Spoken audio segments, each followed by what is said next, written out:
Dummy vote ছাত্র জনতার অভ্যুত্থানে স্বৈরাচারের পতন ছাড়াও ঘটনাবহুল বছর ২০২৪ সাল মিলেছে বর্ষসেরা দেশের স্বীকৃতি।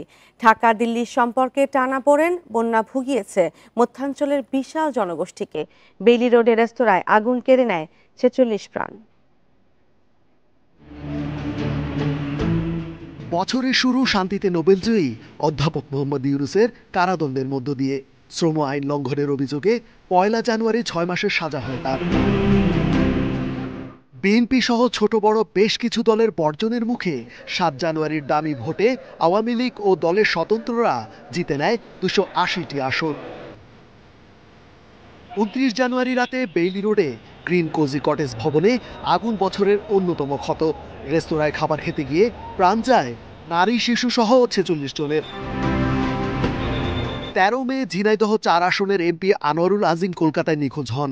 ২২ মে জানাজায় খুন করে তার দেহ টুকরো করে লুকানো হয় সেপটিক ট্যাঙ্কে। ৫ জুন শুরু হওয়া কোটা সংস্কার আন্দোলনে ১৫ জুলাই হামলা চালায় ছাত্রলীগ। পরদিন রংপুরে পুলিশের গুলিতে শহীদ হন বিশ্ববিদ্যালয় ছাত্র আবু সাঈদ। বিক্ষোভ ছড়িয়ে পড়ে সারা দেশে।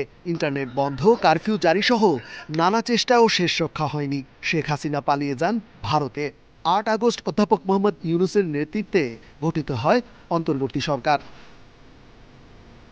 স্বৈরাচারের পতনের পর বিএনপি চেয়ারপারসন খালেদা জিয়াকে নির্বাহী আদেশে মুক্তি দেওয়া হয় ৬ আগস্ট। বঙ্গভবনে রাষ্ট্রপতির সঙ্গে ৩ বাহিনী প্রধান, রাজনৈতিক দলের নেতৃবৃন্দ ও বৈষম্য বিরোধী ছাত্রনেতাদের সঙ্গে বৈঠকের পর এ সিদ্ধান্ত।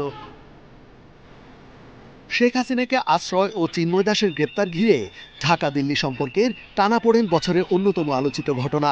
২ ডিসেম্বর আগরতলায় উগ্রপন্থীরা হামলা চালায় বাংলাদেশের সহকারী হাইকমিশনে। স্বাধীনতার পর প্রথম তলব করা হয় ঢাকায় ভারতের হাইকমিশনকে। আগস্টের শেষ দিকে ভারত থেকে আসা ঢলে ফেনী, লক্ষ্মীপুর, নোয়াখালী, কুমিল্লা, ব্রাহ্মণবাড়িয়া, চট্টগ্রাম, খাগড়াছড়ি, রাঙামাটি, কক্সবাজার, সিলেট, হবিগঞ্জ, মৌলভীবাজারে ভয়াবহ বন্যা। দীর্ঘস্থায়ী বন্যায় অন্তত ৫৯ জন মারা যান। বাংলাদেশকে ২০২৪ সালের সেরা দেশ নির্বাচিত করে প্রভাবশালী ব্রিটিশ সাময়িকী দ্য ইকোনমিস্ট। ছাত্র জনতার অভ্যুত্থানে স্বৈরাচারের পতন ও দেশের নতুন যাত্রা শুরুর বিষয়টিকে গুরুত্ব দেয় তারা। রেজওয়ানুল হক, ইন্ডিপেন্ডেন্ট নিউজ, ঢাকা।